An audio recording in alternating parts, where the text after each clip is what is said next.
The incentive for selling you protein has never been higher, but the amount you need is surprisingly small. Protein is vital for your body to grow and repair, but what your body actually requires hasn't changed since we were living in caves. With protein cereals, smoothies, yogurts, etc., it's never been more convenient to eat enough protein. But do you know how much you actually need? Protein versions are more expensive, so when do you get to stop spending extra money? Let's figure out exactly how much protein you need and take a look at some examples to optimize protein, convenience, and budget. Protein has been extensively researched and understood. The amount your body needs has always varied depending on how active you are. There are two important nuances which we'll come to after the amounts. If you're an active individual, you'll be training multiple times per week or in a strenuous physical job. Your body ideally needs between 1.5 to 2 grams of protein per kg of body weight. A physically strenuous job doesn't mean just being on your feet all day, it means actually moving objects. For example, one of the fittest individuals I ever worked with was a carpet fitter, carrying stuff in and out of vans and up and down stairs all day long, 5 or 6 days a week. If you're not an active individual, you'll need about 0.75 grams of protein per kg of body weight. Being inactive doesn't mean classing yourself as lazy, it just means the demand on your muscles is lower. Because protein repairs muscle, lower strain means less repair required. Even if you get regular walks in but you're not frequently lifting weights, training hard, or moving like my old carpet fitter client, then your activity is low. For a practical example, I'm an active individual because I lift hard 4 days a week.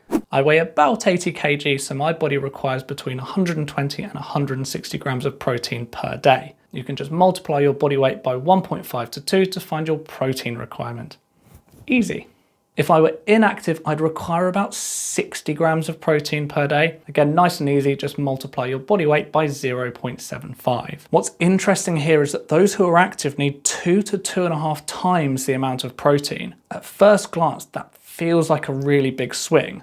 But if we come back to protein being used for repair, it makes sense. The difference sounds big, but consider the difference in muscle use and therefore muscle repair requirements. It doesn't feel at all like a stretch to say that someone training hard will be using their muscles 2 to 2.5 times more than someone inactive. To actually consume the right amount of protein, let's hit nuance number 1. You need to calculate the amount of protein which is actually in each food you eat. A 120 gram chicken breast does not count as 120 grams of protein. It contains about 40 grams of protein. This is quick to check. Look at the label on food and find the protein per 100 grams. For foods like veg where there isn't a label, I like to check fatsecret.com.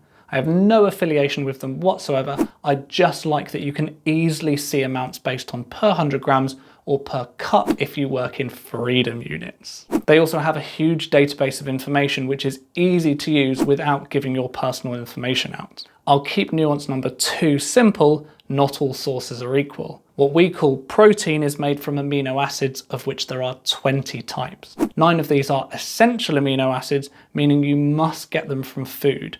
Your body can make the other 11 itself. You can get all 9 essential amino acids from beef, poultry, fish, eggs, dairy, soy, quinoa, and buckwheat. Other good protein sources only contain some of the 9, like nuts, seeds, beans, and grains. If you don't eat much or any of the complete protein foods, you'll need variety of the others. So we've covered how much protein you need and why it changes. Next, we have to balance convenience and cost. If budget is your top priority, you won't get any better than whey protein powder. You can buy it in small, medium, and large tubs and either drink protein shakes or mix it into other foods. I used to add a scoop to my cereal in the morning. I was going to eat breakfast anyway, and now I have extra protein to start my day. Protein shakes are also quick and convenient, so they really tick a lot of boxes. The best way to eat enough protein is to start by eating a varied diet with a reasonable amount of meat, eggs, or soy. When considering your lunch and dinner choices in particular, try and go for an option containing at least one of the 9 whole protein foods we spoke about earlier. If you're a low activity individual, you can get enough protein with just a little bit of conscious choice in the foods you eat. If you're an active individual, you'll have to put more effort into ensuring you get enough protein, given that you need 2 to 2.5 times more than an inactive person. Maximizing the 9 whole protein foods needs to be an active decision. For you, getting extra protein by choosing protein-high varieties might be a good choice. Snacking on a protein bar or making sure you get a shake in will also contribute to your total.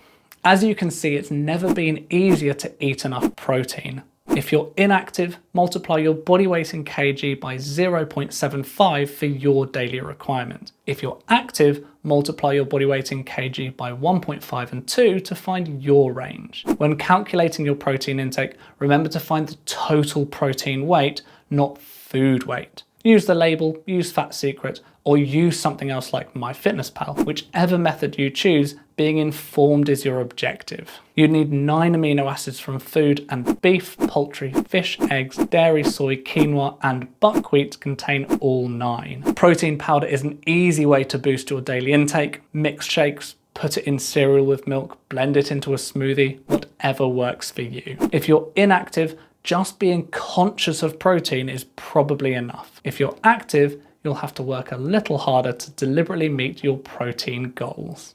Is meeting your protein intake goals a conscious choice for you? Personally, I've always really enjoyed making my own food. After a little while of calculating my protein many years ago, I meet my goals now without too much effort. It's just habit. For more health and fitness advice delivered from experience and with integrity, subscribe to me. Thanks.